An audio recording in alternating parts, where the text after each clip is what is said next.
Halo Sobat iPod, ini merupakan serial podcast di mana saya akan menjawab pertanyaan-pertanyaan yang sering kali ditanyakan oleh teman-teman saat melakukan pembukaan akun di aplikasi iPod Mobile.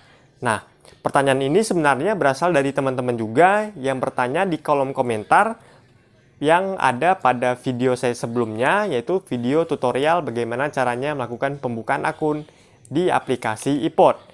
Nah, langsung saja kita masuk ke pertanyaan yang pertama. Untuk pendaftaran di aplikasi iPod itu sebenarnya full online, jadi kalian tidak perlu mengirimkan berkas fisik ke kantor iPod. Namun dengan catatan bahwa KTP yang kalian miliki sudah iktp dan juga akun yang kalian buat adalah akun reguler.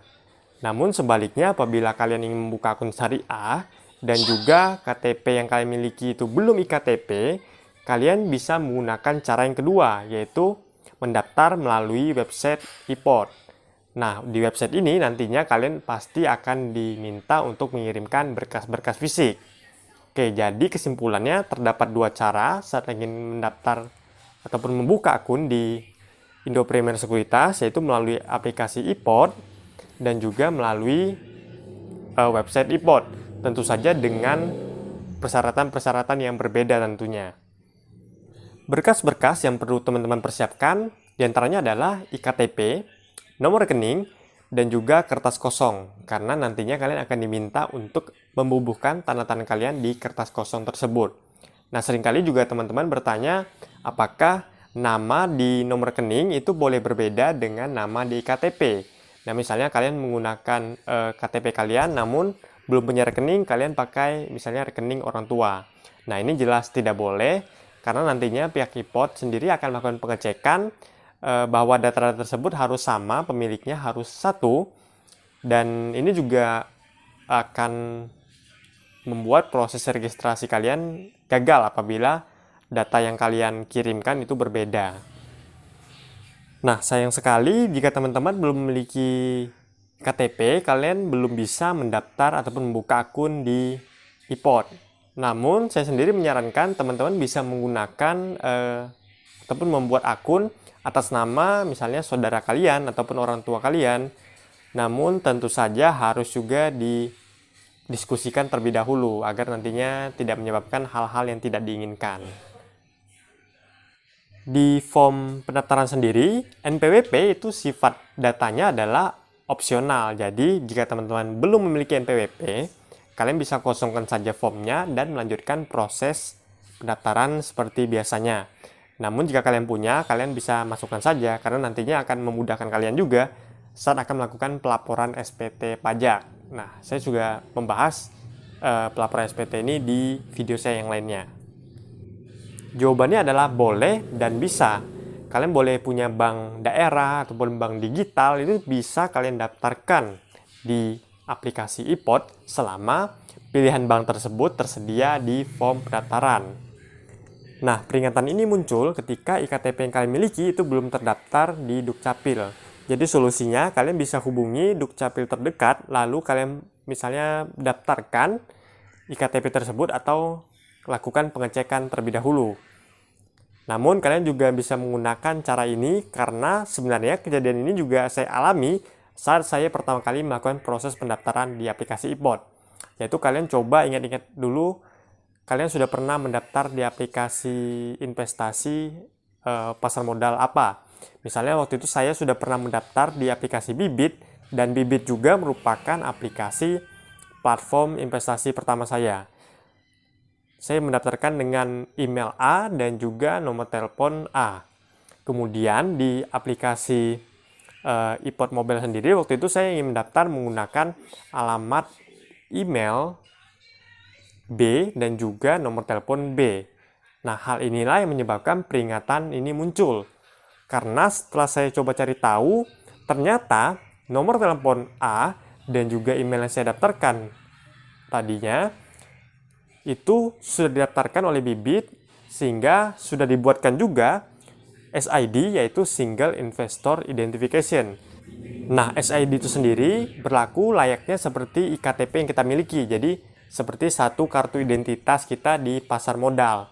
Sehingga mungkin saja ketika kita mencoba menggunakan alamat email dan juga nomor telepon yang berbeda, itu tidak akan terdeteksi. Karena data-data yang kita miliki seperti nama dan NIK itu sudah terdaftar juga menggunakan alamat email yang kita daftarkan pada platform investasi pertama kita. Nah, namun saya sebenarnya kurang tahu apakah ini berlaku juga ketika kita mendaftar di akun sekuritas lainnya. Jawabannya boleh banget, bahkan sangat dianjurkan kita berinvestasi sedini mungkin. Layaknya seperti Warren Buffett yang memulai investasinya di usia 11 tahun. Nah, namun di Indonesia sendiri ini terkendala karena persyaratan kita harus memiliki IKTP terlebih dahulu sebelum memiliki ataupun membuka akun sekuritas. Jadi sebenarnya teman-teman tidak perlu khawatir ketika pihak IPOD meminta kalian untuk menginputkan nomor telepon sekolah ataupun perusahaan di mana kalian bekerja. Kalian cukup isikan saja dengan data yang kalian miliki sebenar-benarnya. Karena berdasarkan pengalaman saya, pihak dari sekolah waktu itu saya masukkan, itu sepertinya tidak dihubungi juga oleh pihak IPOD. Gitu. Biasanya hal ini terjadi ketika teman-teman kurang teliti. Nah, kalian coba perhatikan lagi bagaimana instruksi password yang diminta.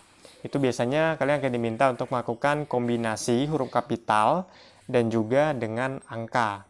Misalnya saja kalian bisa buat password misalnya A kapital, B, C kecil, 1, 2, 3, 4, 5, 6. Nah, itu sudah bisa berhasil karena ada kombinasi huruf kapital, huruf kecil, dan juga angka.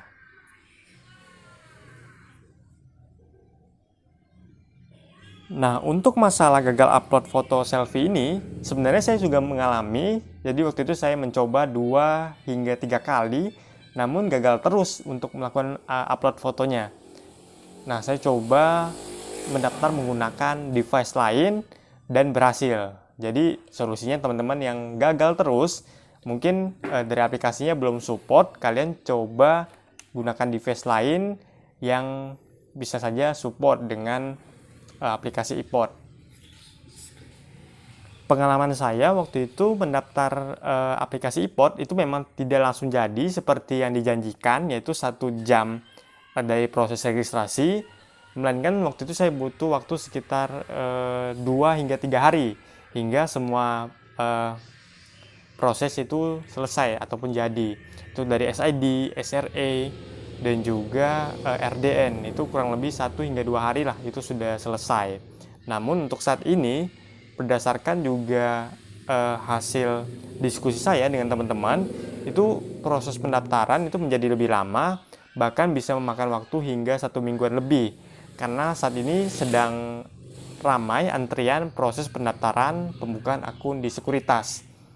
Nah, hal ini juga sebenarnya tidak berlaku di iPod saja, melainkan di sekuritas-sekuritas lain, sehingga proses pendaftaran biasanya akan memakan waktu yang lebih lama dari umumnya. Nah, jika kalian sudah menerima RDN di email, nah kalian tinggal tunggu saja sebenarnya di aplikasi iPod. Itu maksimal 1 kali 24 jam lah, nanti akan otomatis terupdate nomor RDN kalian di aplikasi iPod. Jika kalian mengalami gagal login, ini biasanya terjadi ketika kalian salah memasukkan username ataupun password. Sehingga solusinya jika kalian lupa password, kalian bisa lakukan reset password di aplikasi iPod langsung, atau jika kalian lupa username, kalian bisa coba mengirimkan email ke CS iPod untuk diminta bantuan untuk proses pemulihan akun kalian. Dan terakhir, ketika akun kalian sudah jadi, mungkin teman-teman bertanya apakah saya sudah bisa melakukan transaksi beli saham di aplikasi iPod. Jawabannya tentu saja belum bisa. Kalian harus melakukan top up terlebih dahulu ke nomor RDN yang sudah jadi. Nah, jadi nomor RDN ini berbeda dengan nomor rekening yang kalian daftarkan. Jadi, ketika kalian berlakukan transaksi di aplikasi iPod, itu akan menggunakan saldo RDN, yang ketika kalian melakukan proses pendaftaran, sudah selesai, itu saldonya masih 0. Jadi, kalian harus transfer dulu ke nomor RDN.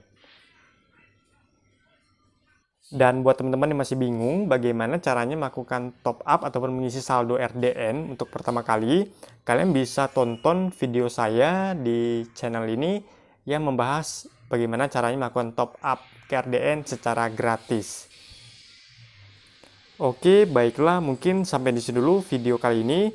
Semoga dapat membantu teman-teman yang sedang mengalami kendala saat melakukan proses registrasi di aplikasi iPod. Jangan lupa untuk like video ini, komen juga apabila teman-teman ada pertanyaan lainnya yang belum terjawab di video ini. Nanti akan saya coba jawab di kolom komentar. Dan yang terakhir, dukung channel ini dengan melakukan subscribe. Kita jumpa lagi di video-video menarik berikutnya. Thank you.